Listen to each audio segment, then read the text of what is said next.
महत्त्वाकांक्षी योजना राज्य सरकारने जाहीर केलेली आहे आणि या योजनेअंतर्गत सरकारने काही मोठे बदल केलेत। या योजनेमध्ये लाभार्थी महिलांचा वयोगट 21 ते 60 वर्ष ऐवजी आता वयोगट 21 ते 65 वर्ष करण्यात आलेला आहे। ज्या महिलांचं उत्पन्न 2.5 लाखांच्या आत आहे त्यांना सरकारकडून 1500 रुपये देण्यात येणार आहेत। तर या योजनेतून 5 एकर शेतीची अट वगळण्यात आली आहे। तसंच या योजनेचा लाभ घेण्यासाठी 31 ऑगस्ट पर्यंत लाभार्थी महिलांना अर्ज करता येणार आहे। मुख्यमंत्री माझी लाडकी बहीण या योजनेसाठी अडवणूक, दिरंगाई किंवा पैशांची मागणी केल्यास कठोर कारवाई केली जाणार आहे। मुख्यमंत्री एकनाथ शिंदे यांनी याबाबतच्या सूचना केलेल्या आहेत। योजनेच्या पारदर्शक आणि गतिमान अंमलबजावणीसाठी प्रत्येक जिल्ह्यात नोडल अधिकारी नेमले जाणार आहेत। जिल्हाधिकाऱ्यांनी संपूर्ण प्रक्रियेवर लक्ष ठेवावं। कागदपत्र उपलब्ध करून देताना दलाल अजिबात खपवून घेतले जाणार नाहीत अशा सक्त सूचना मुख्यमंत्र्यांनी दिल्या। वाशिम शहरात लाडकी बहीण योजनेसाठी महिलांनी प्रचंड गर्दी केली आहे। अर्धा किलोमीटर पर्यंत महिलांच्या रांगा लागलेल्या दिसून येत आहेत। महिलांची गर्दी नियंत्रणात ठेवण्यासाठी महिला पोलिसांची ड्युटी लावण्यात आली आहे। लाडकी बहीण योजनेची भीक नको, त्यापेक्षा दुधाला भाव द्या अशी मागणी पुणे जिल्ह्यातील मंचर येथील शेतकरी महिलेने केली आहे। लाडकी बहीण योजनेतून आम्हाला 1500 रुपये देता, पण तुमच्या बायका 1500 रुपयात महिना काढणार का असा थेट सवाल शेतकरी महिलेने राज्य सरकारला विचारला।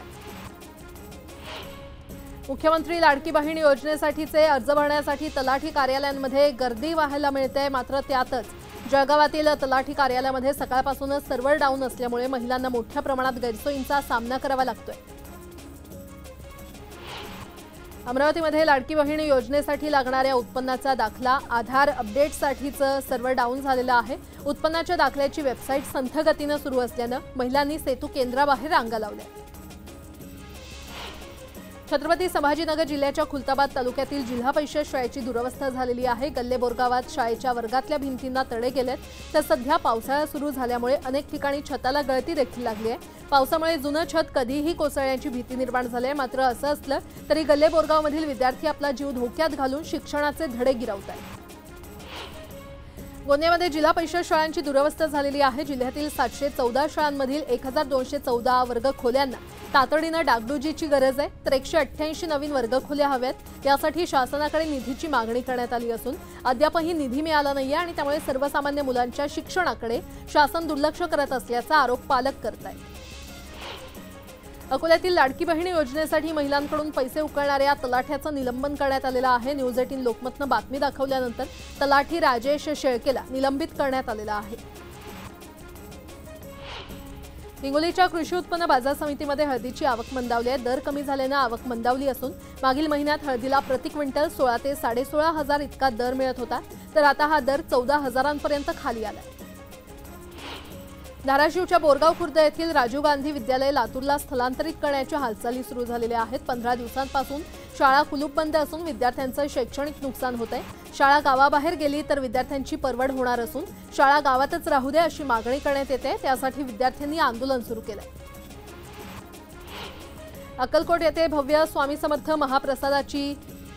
महाप्रसाद गृहाची निर्मिती केली जाणार आहे आणि हे महाप्रसाद गृह वातानुकूलित असणार आहे। 1,19,398 चौरस फुटाचं बांधकाम केलं जाणार असून इमारतीच्या छतावर 51 फुटांची भव्य स्वामी समर्थांची मूर्ती उभारण्यात येणार आहे।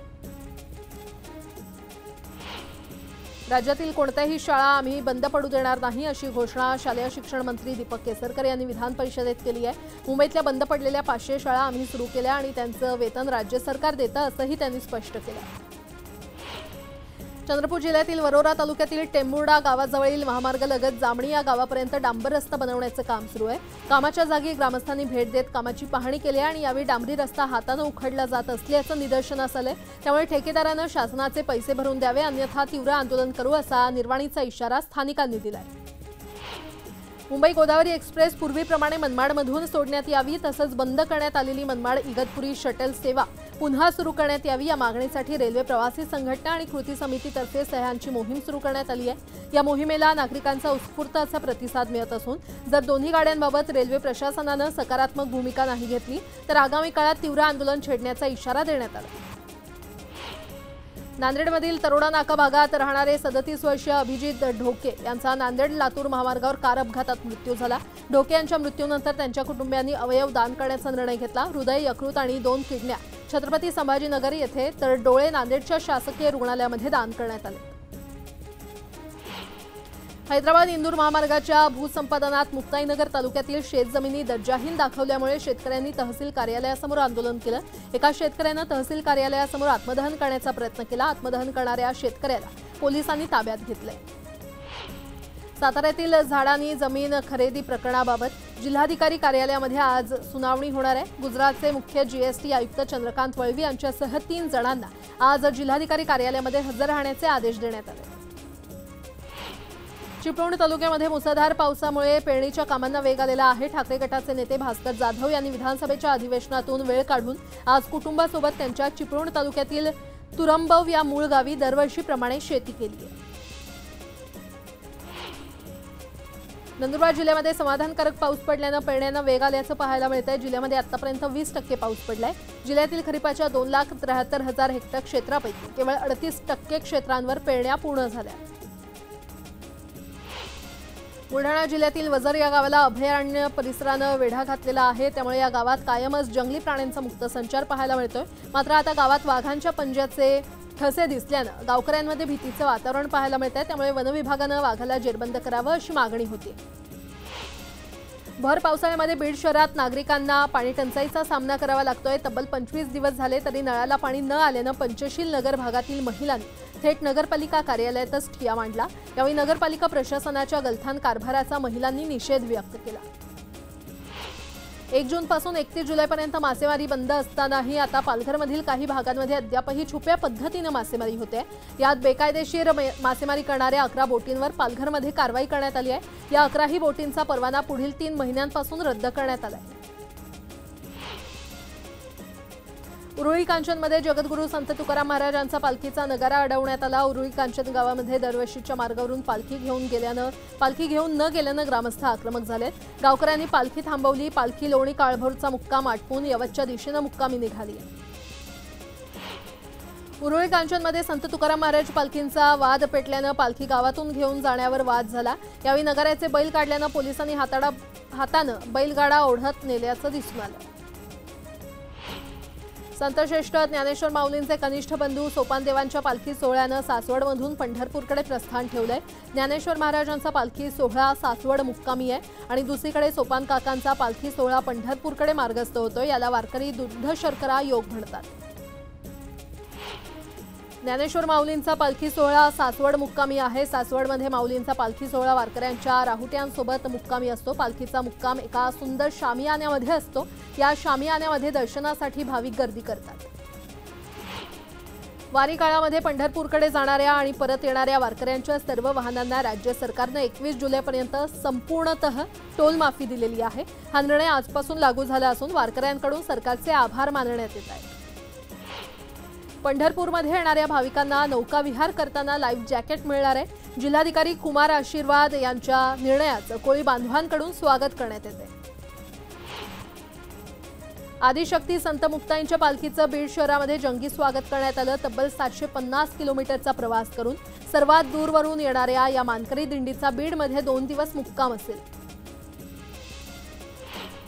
आषाढी वारीनिमित्त पंढरपुरात लगबग पाहायला मिळते। वारकऱ्यांना नौकाविहाराचा आनंद उपलब्ध करून देणाऱ्या कोळी समाज बांधवांमध्ये विशेष लगबग दिसून आली आहे।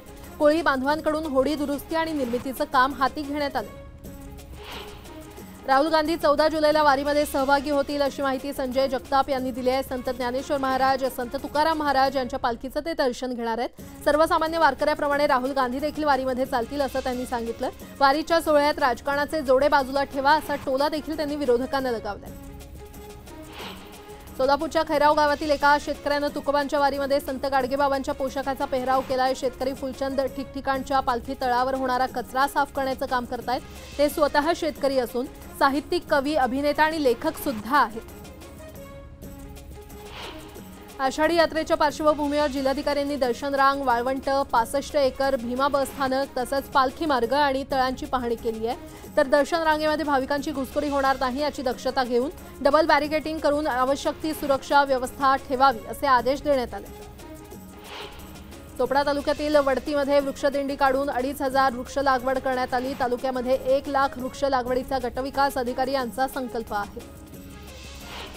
भंडारा जिल्ह्यामध्ये पावसानं हजेरी लावली आहे। गेल्या 8 दिवसांपासून जिल्ह्यामध्ये पावसानं दडी मारली होती। शेतकऱ्यांवर दुबार पेरणीचं संकट ओढवलं होतं। दरम्यान आता जिल्ह्यामध्ये पाऊस बरसल्यानं शेतकरी सुखावलाय। कोल्हापूरच्या ज्योतिबा डोंगरावर दरड कोसळलेली आहे। श्री क्षेत्र ज्योतिबा डोंगरावरून यमाई मंदिराकडे जाताना लागणाऱ्या मार्गावर ही दरड कोसळली असून रस्त्यावर आलेले दगड जेसीबीच्या सहाय्यानं बाजूला करण्यात आलेले आहेत। त्यामुळे वाहतुकीस होणारा अडथळा दूर झालाय। राहुल गांधींनी हिंदूंसंदर्भात केलेल्या वक्तव्याचा पुणे भाजपच्या वतीनं निषेध करण्यात आलाय। पुणे शहराध्यक्ष धीरज घाटे यांनी सोशल मीडियावर पोस्ट करत राहुल गांधींवर टीका केली आहे। तर पुणे शहरातील फडके चौकात राहुल गांधींच्या विरोधात पोस्टर लावण्यात आले। छत्रपती संभाजीनगरच्या समाज कल्याण कार्यालयामध्ये उपोषण करणाऱ्या विद्यार्थ्यांची प्रकृती खालावलेली आहे। महाज्योती फेलोशिप मिळावी या मागणीसाठी हे विद्यार्थी गेल्या 3 दिवसांपासून उपोषण करत आहेत। दूध दरवाढीच्या मागणीसाठी सांगलीच्या तासगाव तहसील कार्यालयावर दूध उत्पादक संघर्ष समिती आणि शेतकऱ्यांच्या वतीनं जनावरांसहित धडक मोर्चा काढण्यात आला। गाईच्या दुधाला 40 तर म्हशीच्या दुधाला 60 रुपये दर मिळावा अशी मागणी यावेळी करण्यात आली।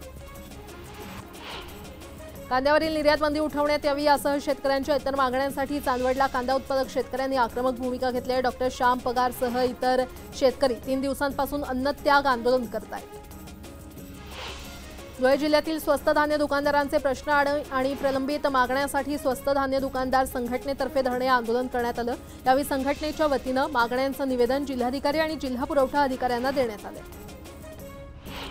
भुशी धरण पायऱ्यांच्या दुतर्फा रेल्वेच्या जागेमध्ये असलेल्या टपऱ्यांवर रेल्वे प्रशासन आणि लोणावळा नगर परिषद यांच्या वतीनं संयुक्त कारवाई करण्यात आली आहे। व्यावसायिकांना कोणत्याही प्रकारच्या सूचना न देता अचानक जेसीबी मशीनच्या सहाय्यानं ही दुकानं तोडण्यात आली आणि यामुळे दुकान चालकांनी संताप व्यक्त केलाय। गेल्या 40 वर्षांपासून इथे व्यवसाय करत असून प्रशासनानं या नुकसानीची भरपाई द्यावी अशी मागणी होतीये। वरणगाव रेल्वे स्टेशन ते तिरंगा सर्कल दरम्यान मंजूर डिवायडर आणि लाईटच्या कामासाठी भाजपनं रास्ता रोको करत प्रशासनाला जाब विचारला। सार्वजनिक बांधकाम विभागाकडून लेखी आश्वासन दिल्यानंतर हे आंदोलन स्थगित करण्यात आलं।